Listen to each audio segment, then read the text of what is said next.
வணக்கம். Me at rural எல்லாரும் நல்லா இருக்கீங்களா? இன்றைக்கி ரொம்ப நாளாக வெயிட் பண்ணிகிட்டு இருந்த ஒரு வீடியோ தாங்க. ஒரு வழியாக நம்ம தோட்டத்து தேங்காயெல்லாம் காய வச்சு எடுத்து வச்சாச்சு. ஏற்கனவே ஒரு வீடியோவில் கட்டிங் டு செல்லிங்னு போட்டிருக்கேன். பாதி பருப்பை வந்து நம்ம உடச்சி விற்றுட்டோம். மீதி பருப்பை எண்ணெய் ஆட்டுறதுக்காக எடுத்து வச்சுருந்தோம். நல்லா சூப்பராக வெட்டி போட்டு காய வச்சு அதுக்கப்புறமா உடச்சி போட்டிருக்கோம். இந்த மாதிரி செக்கில் போட்டு ஆட்டும்போது ஈஸியாக இருக்குங்கிறதுக்காக. நீங்கள் வெட்டினப்போ பார்த்துருப்பீங்க தேங்காய் எந்த அளவுக்கு வெள்ளை வெளியேறு இருந்ததுன்னு.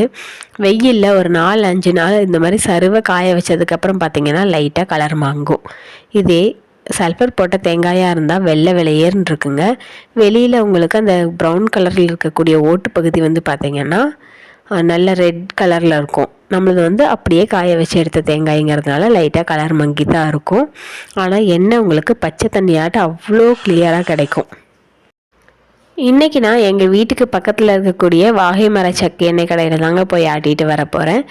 நம்ம இரும்பு செக்குலையும் ஆட்டலாம். இரும்பு செக்கில் என்னென்னா பருப்பு வந்து நீங்கள் போட்ட உடனே டக்குன்னு ஒரு 15 நிமிஷம் 20 நிமிஷத்துலேயே எண்ணெய் புழிஞ்சு எடுத்து கொடுத்துரும். ஆனால் என்னென்னா எண்ணெய் சூடாகுங்க. அந்த மாதிரி எண்ணெய் சூடாகக்கூடாது இல்லைங்களா? நம்மளே சூடுபடுத்தி கொதிக்க வச்ச எண்ணெயை வந்து திரும்ப யூஸ் பண்ணக்கூடாதுன்னு சொல்லுவாங்க. ஆனால் இந்த மாதிரி மரச்செக்கில் ஆட்டும்போது பார்த்திங்கன்னா மிதமான, அதாவது ரொம்ப மொல்லமாக ஆட்டும். ஆனால் எண்ணெய் வந்து சூடேறாது. கையை வச்சு ஈஸியாக தள்ளி விடுவாங்க. லைட்டாக எண்ணெய் தண்ணி தெளித்து விடுவாங்க. ஆட்டுறதுக்காக, ஆட்டுப்பட்டு வர்றதுக்காக லைட்டாக தண்ணி தெளிப்பாங்க. ரொம்பலாம் தெளிக்க மாட்டாங்க. ஆனால் ரொம்ப மொல்லமாக தான் ஆட்டும். நான் ஒரு 10 கிலோ பருப்பு கொண்டு போனேன். எனக்கு வந்து பார்த்திங்கன்னா 5 லிட்டர் எண்ணெய் கிடச்சிதுங்க. அதை ஆட்டி முடிக்க 1 மணி நேரம் டைம் எடுத்தது. மொல்லமாக தான் ஆட்டிகிட்ருக்கோம். இது ஒரு பெரிய ப்ராசஸ். முதல்லலாம் மாடுகளை வச்சு இந்த மாதிரி வாகை மரத்தை போட்டு செக்கு வச்சு ஆட்டிகிட்டு இருந்தாங்க. இப்போ நவீனமாக வந்து பார்த்திங்கன்னா வெளியில் ஃபுல்லாக அந்த இரும்பில் இருக்கும். ஆனால் அந்த உலக்கையும் உள்ளே இருக்கக்கூடிய ஆட்டுற இடம் இருக்குது இல்லைங்களா, அது ரெண்டுமே மரத்தாலானதாக இருக்கும்.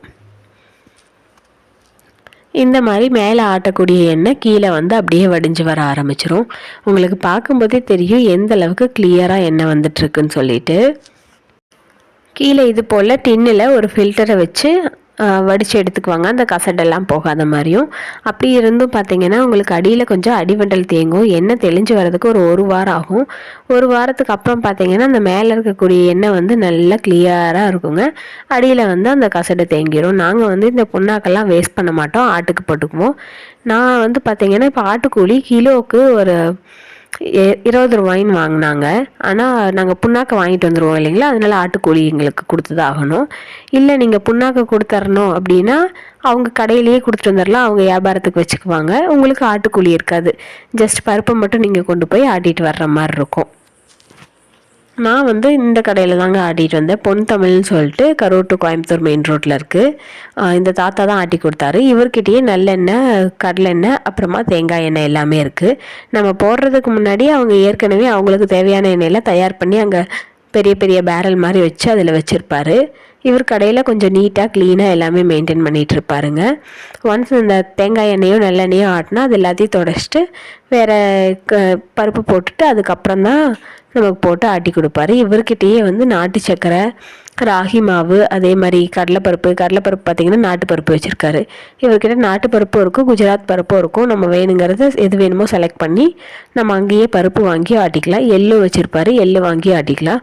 கருப்பட்டியும் இவர்கிட்ட கிடைக்கும். ஒரு வழியாக நம்மளது எண்ணெயும் ஆட்டி முடிய போகுதுங்க. பாருங்கள், நல்லா வடிஞ்சே வந்துருச்சு. கடைசியாக லைட்டாக வந்துட்டுருக்கு. புண்ணாக்கும் பார்த்திங்கன்னா மேலே நல்லா ஒதுங்கிருச்சு. இப்போ நம்ம அது எல்லாத்தையும் எடுக்க போகிறோம். எனக்கு இப்போ மார்க்கெட்டில் என்ன ரேட்டுக்கு என்ன விற்கிதுன்னு தெரிலங்க. ஆனால் தேங்காய் பருப்பு பார்த்திங்கன்னா கிலோ 80 ரூபாயிலேருந்து 90 ரூபா வரைக்கும் எடுத்துக்கிறாங்க. நம்ம மேக்ஸிமம் ரேட்டு 90 ரூபா போட்டால் கூட 10 கிலோவுக்கு 900 ருபீஸ் போயிடுச்சு. அதுக்கப்புறமா ஆட்டுக்கூலிக்கு 200 ரூபா. அப்போ 1100 ரூபா போச்சு. இதிலேருந்து எனக்கு 5 லிட்டர் எண்ணெய் கிடச்சிதுங்க. அப்போ எவ்வளோ வரும்னு உங்கள் ஊரில் இருக்கக்கூடிய ரேட்டை வச்சு நீங்கள் கணக்கு பண்ணிக்கோங்க, நமக்கு என்ன மிச்சமாக போகுதுன்னு. இதில் வந்து தேங்காய் பருப்பை உடச்சி அதை வெயிலில் காய வச்சு ஒரு 4-5 நாள் காய வச்சா தான் இந்த மாதிரி மொறுன்னு ஆகும்னு சொன்னேன். அதை குட்டி குட்டியாக இந்த மாதிரி வெட்டி போட்டு திரும்ப அதை நான் வந்து இந்த மில்லுக்கு எடுத்துகிட்டு போய் ஆட்டி அதை திரும்ப எடுத்துகிட்டு வந்து அதை பேக் பண்ணி நான் விற்கும்போது அதில் எவ்வளோ ப்ராஃபிட் வரும்னு உங்கள் ஊரில் இருக்கிற மார்க்கெட் ரேட்டை வச்சு நீங்கள் கால்குலேட் பண்ணி பார்த்துக்கோங்க, அவங்களுக்கு எவ்வளோ ப்ராஃபிட் கிடைக்குதுன்னு சொல்லிட்டு. இப்போ அவர் புண்ணாக்கு எல்லாத்தையுமே எடுத்து போட ஆரம்பிச்சிட்டாருங்க. பாருங்கள், இந்த மாதிரி புண்ணாக்கு வந்து தனியாக ஒதுங்கிரும். அது எல்லாத்தையும் எடுத்து நாங்கள் வாங்கிட்டு போயிடுவோம். ஏன்னா ஆட்டுக்கு வேணும் இல்லைங்களா, அதனால தனியாக புண்ணாக்கு எடுத்துக்குவோம். அதே மாதிரி எண்ணெய் பார்த்திங்கன்னா ஒரு 5 லிட்டர் கிடச்சிது. அது எல்லாத்தையுமே ஃபுல்லாக எடுத்து ஃபில்ட்ரு பண்ணி விட்டுட்டு இந்த கீழே இருக்கிறதையும் ஃபுல்லாக வடித்து விட்ருவாருங்க. வடித்து விட்டு எண்ணெய் தனியாக கேனில் ஊற்றி கொடுத்துட்டாரு. ஒரு வாரத்துக்கு அப்புறம் நல்ல பச்சை தண்ணி மாதிரி இருக்குங்க. அவர் கடையில் எப்படி வச்சுருந்தாரோ அந்த மாதிரி இருக்கும் நம்ம எண்ணெயும். இதில் சிலர் ஏலக்காய் போட்டு கூட ஆட்டுவாங்க. நம்ம எதுவுமே கலக்கலைங்க, வெறும் பருப்பை மட்டும் போட்டு ஆட்டணும். இது வந்து பார்த்திங்கன்னா வருஷத்துக்கே இருந்தாலும் கெட்டு போகாதுங்க.